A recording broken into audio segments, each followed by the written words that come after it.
newspaper. And we didn't hear the radio news, didn't see TV news. So when we came home, I was quite hungry for news, and Virginia had stacked up the newspapers for me. And so the next day after I came home, I spent the time reading the newspapers. And something hit my mind. While reading newspapers, the majority of the things that I read were the problems with Israel. And then our economy, we were talking about in our program this morning. And I came across this verse while I was reading. And the sixth angel poured out his vial upon the great river Euphrates, and the water thereof was dried up, that the way of the kings of the east might be prepared. Who are the kings of the east? And that brings us to the thought, why Russia is not communistic anymore. Russia had the majority of her army lined up between her land and the Chinese land. And the Chinese would never cross into Russia unless they had a real provocation to do so. And so, who are the kings of the East but China and Japan? We'd never thought Japan would be a world power until 50 years ago when Japan attacked Pearl Harbor, and we've had Japan on our mind ever since. We've been watching her. And the increasing worldwide enmity toward Israel and making the way for the kings of the East to come now, because Russia is not the stumbling block between Europe and the kings of the East. So now the time is very close to Armageddon. What I was reading in the papers was showing to us the shadows of Jesus coming soon. The shadows of the rapture. The shadows of the Lord Jesus Christ coming for his saints. The Lord coming as a bridegroom. And especially the Lord coming to save Israel. Because Israel is going to be in fear. Not that Israel is going to be destroyed by all nations coming against her, but just think the anxiety that Israel is under. All nations of the world are coming against her. The word Armageddon is really not a Hebrew word. And we find it in other languages. That Armageddon means the Mount of Assembly, when all nations assemble in Israel. Armageddon means the last struggle of the forces of the world. I also looked at the same time in a biblical dictionary, what does it mean, the kings of the East? And it says, the East means rising sun. Well, that kingdom of the East, Japan, has been the kingdom of the rising sun for the last 300 years. But we never paid much attention to it, did we? Until the present time. And today we know who the kings of the East are. Depicted as coming to a conflict with the powers of the West. Thus the whole world will be thrown together, and all nations will be gathered against the children of Israel. It will make the children of Israel in such anxiety that when the two witnesses come, some of Israel are going to listen to them and pay attention to them. But many in Israel want those two witnesses put to death. And that's what happens to them, doesn't it? But there are enough children of Israel that are so anxious when they know that all the nations of the world are coming against them, they've got to have something to check their fear. And they say the last hope that we have now is Jesus Christ.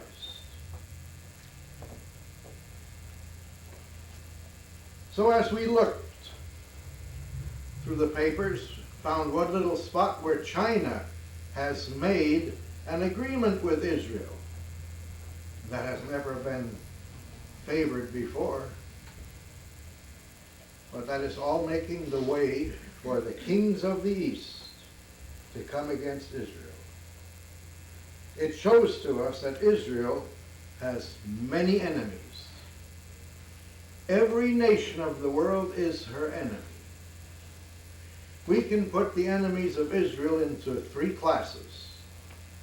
The first great enemy of Israel is her family. And the next enemy is anti-Semitistic countries, such as countries that are run by Catholics and are completely anti-Semitic, because Romanism is one of the greatest enemies outside of the family against Israel. And then the third enemy is the rest of the nations of the world who become tired of Israel's exploitation, because Israel will exploit many countries that they think they can get ahead of, because Israel is constantly thinking, how can I get ahead? How can I get ahead here and there? And so the rest of the nations of the world, which are not necessarily anti-Semitic, will become anti-Semitic through the power of the man of sin. All this is coming very shortly. The man of sin will be revealed to us. And the man of sin is a sly individual. He goes to Israel and he says, I'll build you your temple. I'll get rid of the Mosque of Omar, because I now have the power of the world behind me.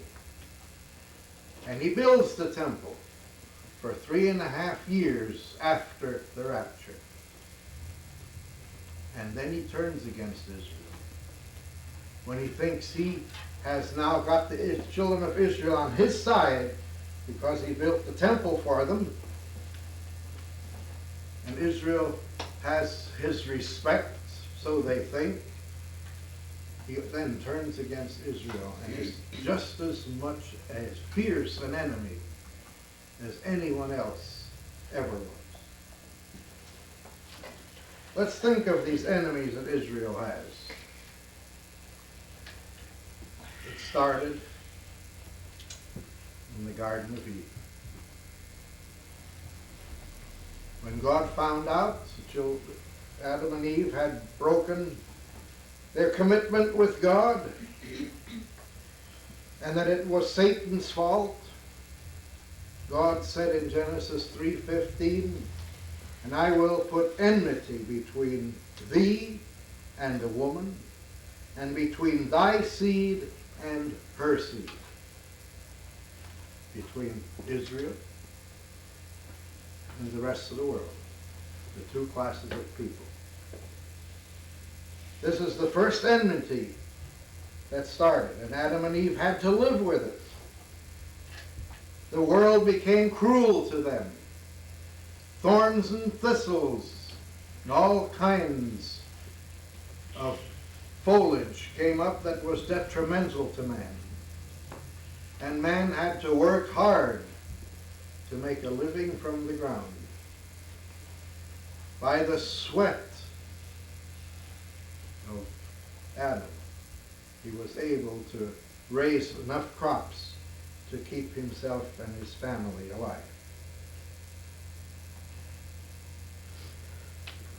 The next instant of violence between the children of Israel and the world, we find at the Tower of Babel.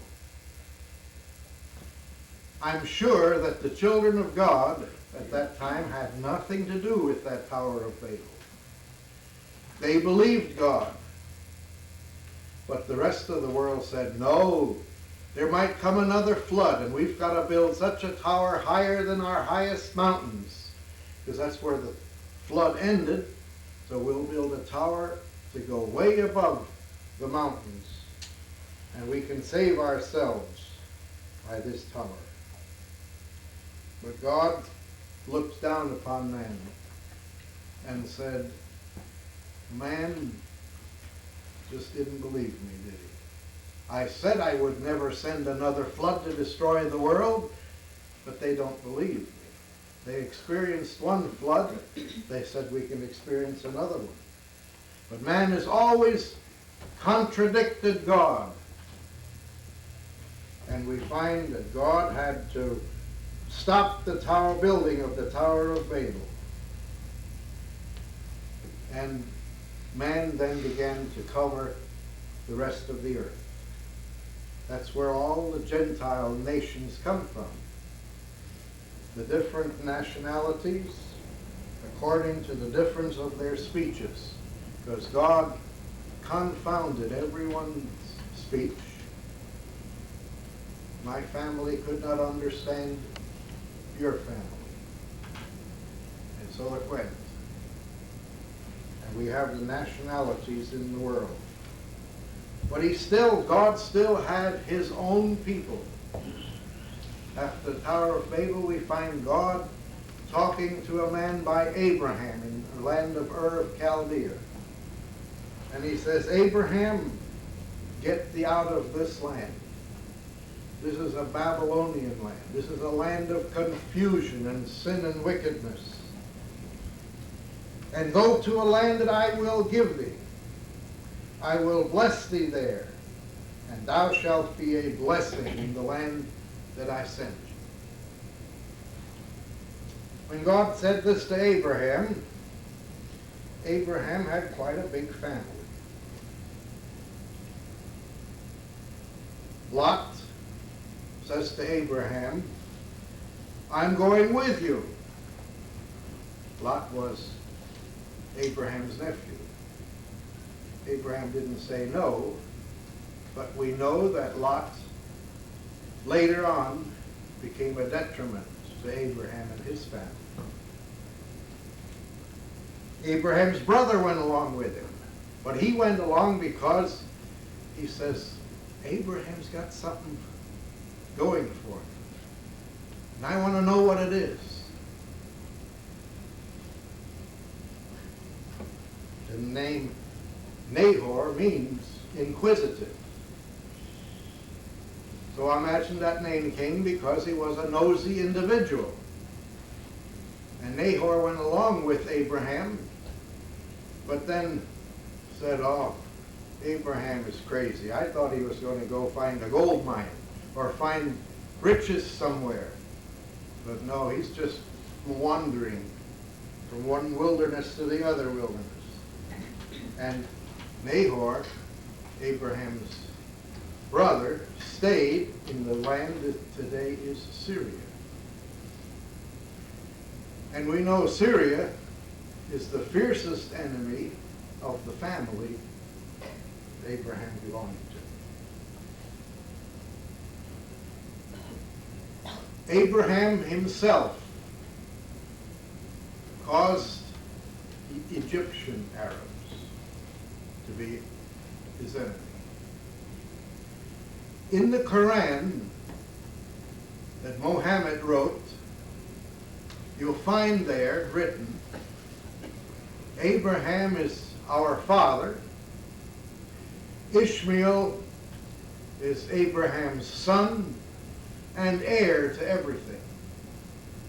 And still today, the Arabs especially those that are around Egypt and Africa and southern part of the land of Canaan, still believe that that land belongs to them, that was Abraham's, because Ishmael was Abraham's firstborn son, and he has the right of heirship. So that makes them quite an enemy, doesn't it? They're always looking to get their land back. That's why they went and built the Mosque of Omar right on Mount Scopus, Zion, because that's our land. This was given to our people. Sad to say, Abraham brought that on himself, didn't he? There were always individual people that hated Israel and wanted to destroy them.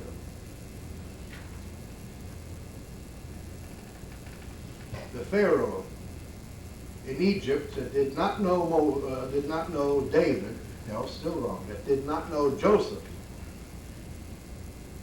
tried to do away with the children of Israel by drowning each boy that was born.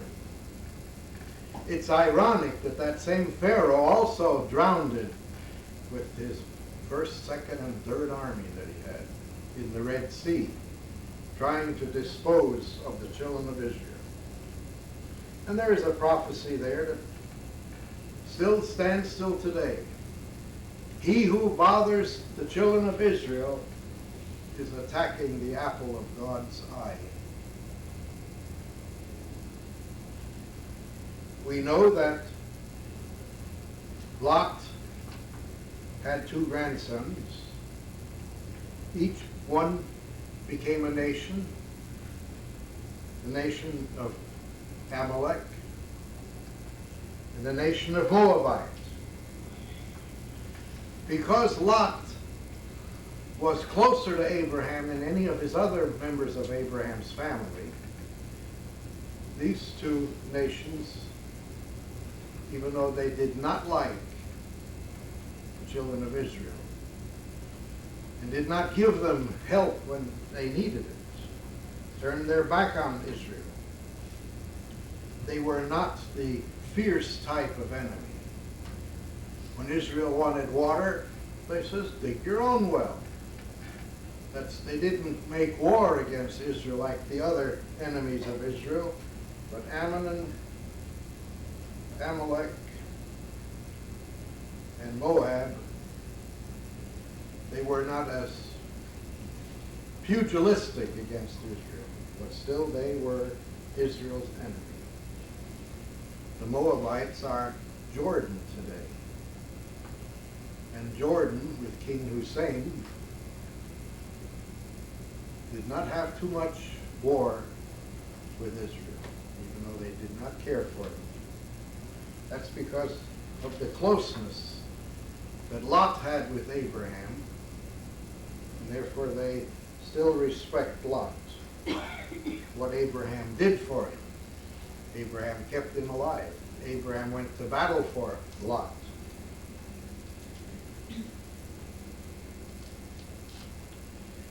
Then you remember there's another individual, Haman, who was prime minister of the Medo-Persian Empire under the king Ahasuerus, or Artaxerxes III. Haman planned to destroy all the children of Israel, starting with Mordecai, his mortal enemy. But again, God interceded. And Haman, do you know what tribe of Arab he came from? The one the hardest to pronounce, the Agagite tribe. You read about them doing a few things in Scripture. And Haman, the Agagite, was destroyed because he plotted to kill the children of Israel. He was very similar the Hitler of our time, who also plotted. And that's what the unholy trinity is. Pope Pius XII, Hitler, and I forgot the third one. But it's the unholy trinity that caused World War II and the destruction of millions of people beside the children of Israel all over the European continent. And so you have a picture of the family of Israel that is their enemy and their detriment. Then we come, I said, to the anti-Semitic countries. The countries that are born and raised to hate the children of Israel, and we know them. Every country that is a Catholic country today does all, or they do all they can to destroy the children of Israel. I forgot to mention earlier that before Israel was really attacked by her enemies, in Isaiah we read that Israel is a light to all the nations. And therefore Israel has to continue on down from the time of when enmity came between her and the seed of all other people, that she still was a light to the world. We think that we are Judeo-Christians because we have applied the Old Testament, which was Israel's, and which Israel gave to all the nations of the world, and Jesus Christ. And so indeed, Israel has no easy calling. Yet it is all more glorious because Israel's highest representative that still stands for her as the prophets, as Jesus did.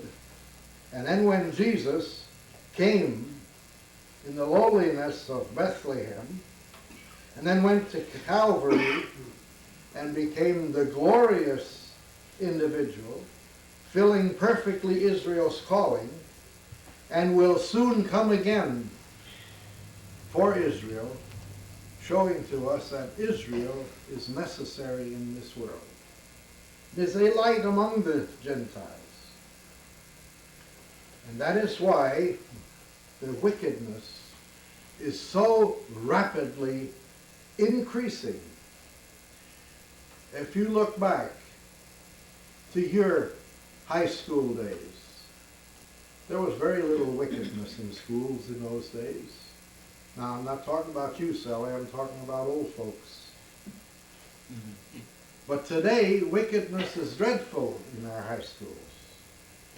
Wickedness is growing in a frightening speed. It's also growing in Israel, because it's part of Israel's growing up. And so Israel is going to also receive these moral degenerations that are happening. The general moral rebellion, the clenched fists against any authority, and wars and rumors of war. And the exact opposite what Israel desires. But she has to go through to be softened up to understand what is going to happen when Jesus comes. All these anti-Semitic nations put together very soon, as I said earlier, they will be personified by the highest power that Satan can produce, this man of sin, the Antichrist. And the shadows of Armageddon grow more and more threatening, just as the shadows of Jesus' soon coming makes us feel better. And we, the children of God, can cope with the situation of the world today. It's not a good thing the world is in. Every country experiences the economic problems that our country has. And we're going to be bound up in a dreadful economic system soon. What's going to happen about these people, these two factions of people that are for abortion and against abortion? We just see a little bit of it today, but that's going to continue to grow, the sentiment of those two people. And Satan will be stirring the fire in the hearts of both of these people, contending for their rights. It could cause quite a civil war. And so as we see these things happening, Israel is here to be a light for all the Gentiles. Israel's brothers, cousins, and nephews all have become Israel's enemies. The wider circle of anti-Semitist people are growing in the rest of the world. And the ever-growing circle of anti-Semitic nations are coming to a head.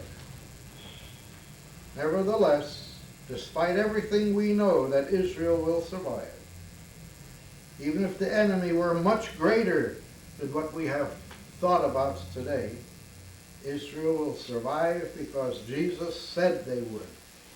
And he was coming again, just at the point when all nations are going to come against Israel. He will come and save them. Not before, though, you and I will be saved, if we are faithful. Just think, if Israel is going to be saved, and they don't deserve it, but because they are the light of the world, Jesus is going to save them. How much more can we be thankful that he's going to save us too?